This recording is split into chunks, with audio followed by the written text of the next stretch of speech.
দরজা খিল দিয়ে চিৎ করে ফেলে দিলাম।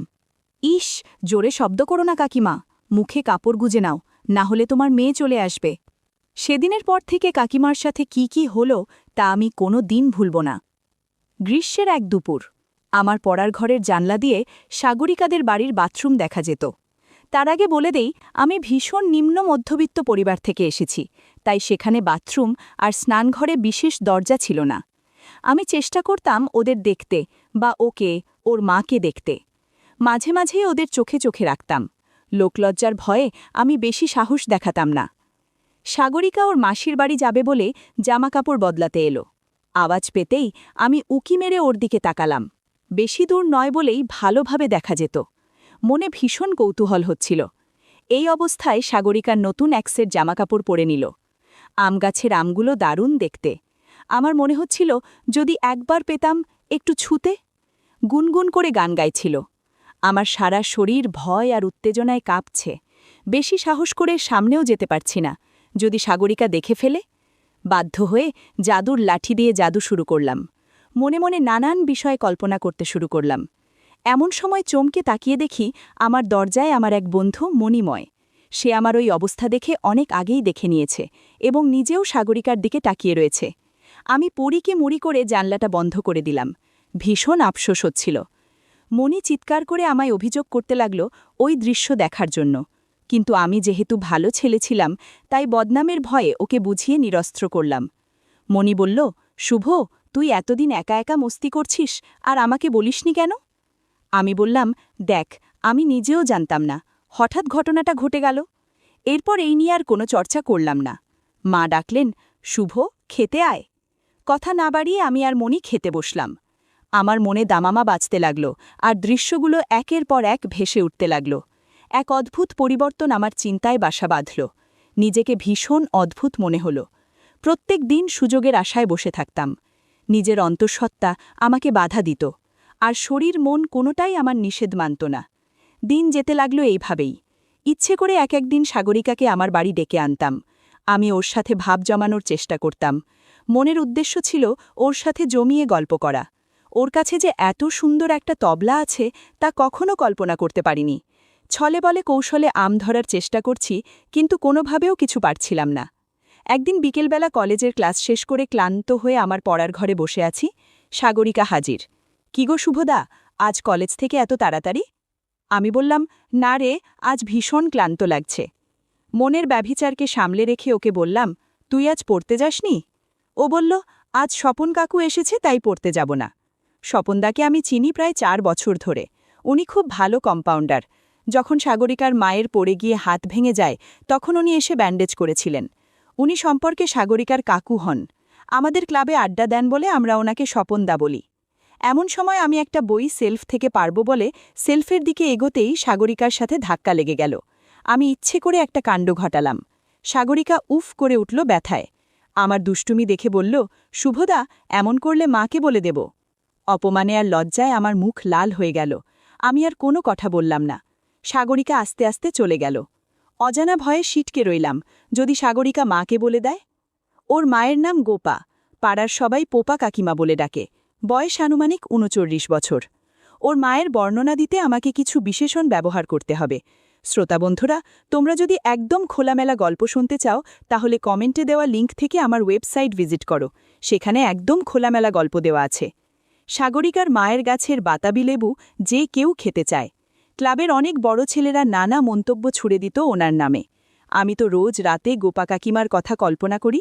নানা উচিলায় তাদের বাড়ি যাওয়া আমার নিত্যকর্ম ছিল, কিন্তু কিছুতেই কিছু সুবিধে করতে পারছিলাম না। এমন সময় গোপা কাকিমার গলার আওয়াজে আমার শির দ্বারায় ঠান্ডা স্রোত বয়ে গেল।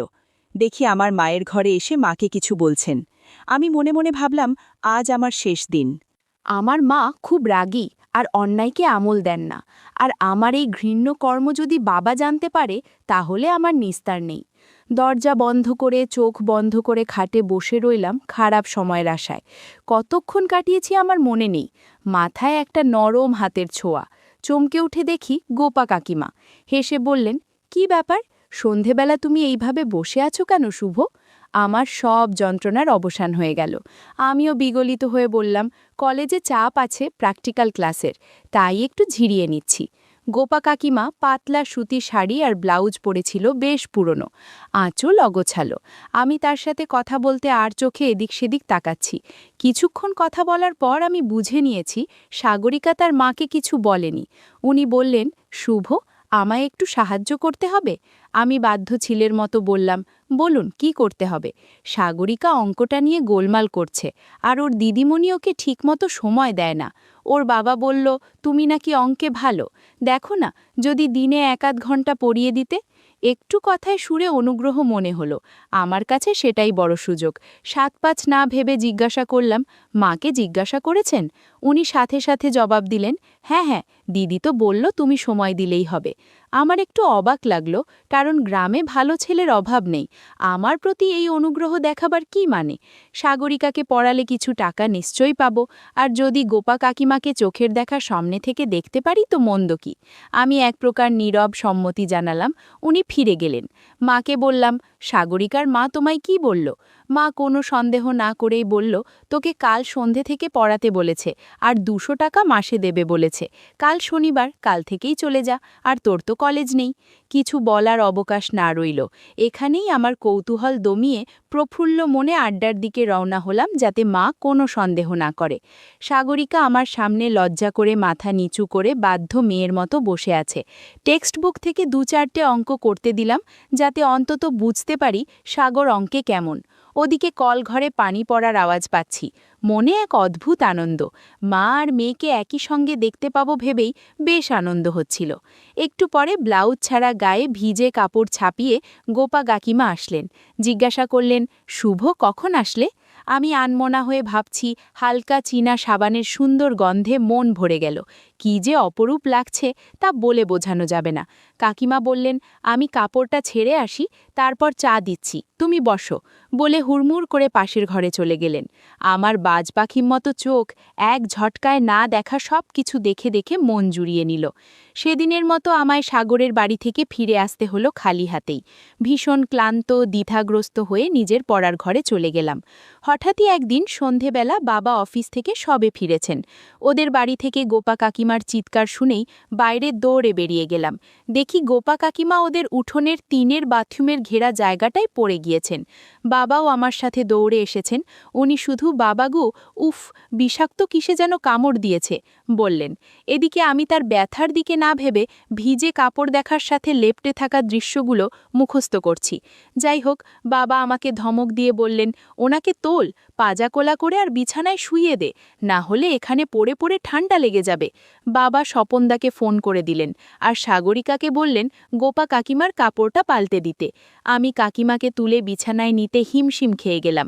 এত ভারী যে কি বলবো। বিশেষ করে গাছের ডাবগুলো কম করে হলেও 4 কেজি করে হবে। এভাবে বেশ কিছুদিন কেটে গেল। একদিন গোপা কাকিমা বলে উঠল, সাগরিকার জন্য অন্য একজন টিচার খুঁজব।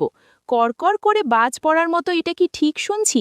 আমি সাগরকে পড়ানোর পর থেকে ওর হাফ ইয়ারলি যথেষ্ট ভালো, 74 পেয়েছে অঙ্কে, তারপরও অন্য টিচার? ভীষণ সন্দেহ হলো। সাহস করে জিজ্ঞাসা করলাম, আমাকে বারণ করার কারণটা কি বলবেন? তখন গোপা কাকিমা সাগরিকাকে দুধ আনতে ডেয়ারিতে পাঠিয়ে দিলেন, আর বললেন, বসো, বলছি।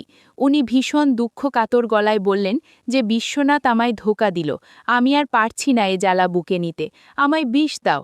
বিশ্বনাথবাবু সাগরিকার বাবা। এক বিশ্বস্ত সূত্রে গোপা কাকিমা জানতে পারেন যে উনি কোনো অসমিয়া মেয়েকে বিয়ে করে সংসার পেতে ওখানেই থাকবেন। আমি মাথা নিচু করে শুনে চলে আসলাম। প্রায় 6 মাস হয়ে গেছে আমি বিনে পয়সাতেই পড়াতে যাই। ওদিকে গোপা কাকিমা একটা সেলাইয়ের কারখানায় কাজ করেন। এই কারখানার মালিকের নাম হরেন্দা। শুরু থেকেই গোপা কাকিমার দিকে কেমন নজরে যেন তাকায়। একদিন সন্ধেবেলায় গোপা কাকিমার বাড়ি গেলুম, যথারীতি যেভাবে যাই। ওদের কলের গেট খুলে ভেতরে ঢুকতে যাব, দেখি একটা মোটর সাইকেল বাইরে দাঁড় করানো। আমি বুঝে গেলুম যে নিশ্চয়ই হরেন্দা এসেছে। মনটা ভীষণ খারাপ হয়ে গেল। দরজায় হাত রাখব, একটা অস্পষ্ট চিৎকারের আওয়াজে চমকে উঠলাম। আওয়াজটা শুনে ঠিক বুঝতে পারলাম কিছু গণ্ডগোল আছে। ওদের বাড়ির তুলসীতলা ঘুরে পিছনের জালনার পাশে বাগান, তাই বাগান ঘুরে পিছনের জালনায় দেখব ঠিক করলাম। রাত্রি 8টা বাজে, টিম করে একটা টেবিল ল্যাম্প জ্বলে।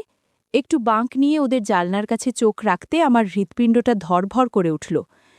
আমি কি দেখছি, স্বপ্নেও ভাবিনি এসব দেখতে হবে। দেখেই ভীষণ কান্না পেল।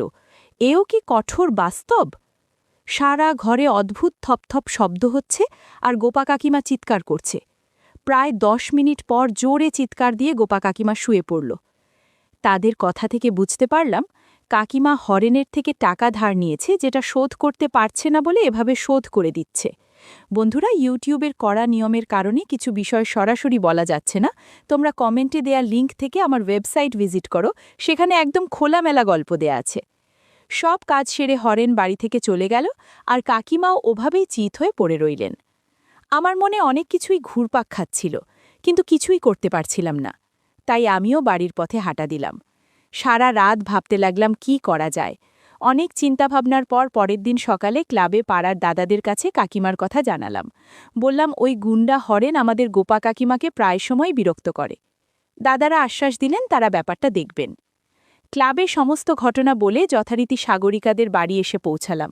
দেখি কাকিমা ভীষণ বিষণ্ণ, কিন্তু তার শরীরে বা মুখে আগের দিনের রাতের কোনো ছাপ নেই। শান্ত কিন্তু ভীষণ চিন্তিত। সাগরিকা আমার হাত ধরে টেনে ওর বিছানাতে বসিয়ে বই খাতা আনতে গেল। আমি কাকিমাকে ঘরে গিয়ে জিজ্ঞাসা করলাম, কেমন আছেন? উনি বললেন, একটু ভালো। সাগরিকাকে চেঁচিয়ে বললাম, তুই বই নিয়ে বসে পড়া আরম্ভ কর, আমি মার সাথে কিছু জরুরি কথা বলে আসছি। কাকিমার সামনে বিছানায় বসে আস্তে আস্তে বললাম, কাকিমা, আমি জানি তুমি গুন্ডা হরেনের সাথে সমস্যায় পড়েছ। হরেন টাকা নিয়ে রোজ তোমার সাথে খারাপ ব্যবহার করছে। কাকিমা ধরফর করে উঠে বলেন, তুমি কি সব জেনে গিয়েছ? কাকিমাকে আমি কালকের লুকিয়ে দেখার বিষয় কিছুই বললাম না, শুধু বললাম হরেন গল্প করছিল তাই শুনেছি, তবে তুমি কোনো চিন্তা করো না। কাকিমা একটু ইতস্তত হলেও চুপচাপ বসে আছেন। আমি সান্ত্বনা দিয়ে আরও বললাম, ক্লাবের সবাই তোমার সাথে আছে। কাকিমা কিছু না বলে আমায় জড়িয়ে ধরে কাঁদতে কাঁদতে বললেন, শুভ, তুমি যে আমার বিপদে কি সাহায্য করছো তা তুমি জানো না। আমি তোমার কাছে কিভাবে ধন্যবাদ জানাবো বুঝতে পারছি না। এই সুযোগে আমি কাকিমার আরও কাছে চলে এলাম। অনেক কিছু অনুভব হচ্ছিল। মনে হলো কাকিমার সম্মতি জানাচ্ছে। একটু পরেই ঘটে গেল সেই অনাকাঙ্ক্ষিত ঘটনা, যার জন্য আমি এতদিন অপেক্ষা করছিলাম। কাকিমাকে বললাম, দরজাটা খিল দিয়ে এসো না, না হলে সাগরিকা চলে আসতে পারে। দরজা খিল দিয়েও আমরা আমাদের আলোচনায় মগ্ন হলাম।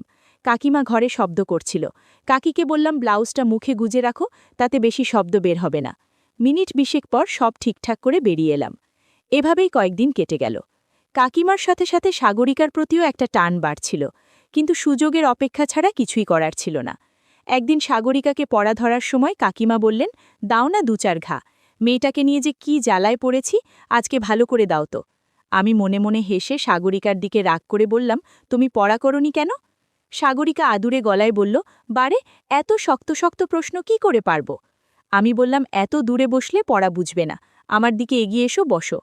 ও আমার একেবারে পাশে এসে বসল। মনে মনে ভাবলাম, পড়া না পারলে বাহানা বানিয়ে কিছু একটা করা যাবে। মিনিট 10 পর কাকিমাকে বললাম, কাকিমা, আজ কিন্তু আপনি চা করবেন না, আমি চা খাবো না। কাকিমা বললেন, না শুভ, আজ আমার উঠে দাঁড়ানোর শক্তি নেই, চা বাকি থাক, পরে অন্য কিছু খাইয়ে দেব। কাকিমার কথা শুনে আমার মন খুশিতে নেচে উঠল। এদিকে আমি ওকে পড়ানোর বাহানায় ভেতরের অনুভূতি জাগিয়ে তুলছিলাম। আমার আজব কাজকর্মের কারণে সাগরিকা কাঁপছে আর মাঝে মাঝে হ্যান্ডরাইটিং খারাপ হয়ে যাচ্ছে। ওর হাবভাব দেখে বলতে পারলাম তৈরি হয়ে গেছে। আর একটু করো, সেখানে একদম খোলামেলা গল্প দেয়া আছে। ঘণ্টাখানেক সাগরিকাকে পড়ানোর পর বলল, শুভদা, তুমি রোজ এভাবে আমাকে অঙ্ক করাবে, আমি মাকে কিছুই বলবো না। ওর কথা শুনে মনে হলো আমার অপেক্ষার ফল আমি পেয়েছি। সেদিনের পর থেকে সাগরিকা স্কুলে গেলে ওর মাকে ঘণ্টাখানেক অঙ্ক শেখাই, আর রাতে টিউশন পড়ানোর সময় সাগরিকাকে অঙ্ক শেখাই।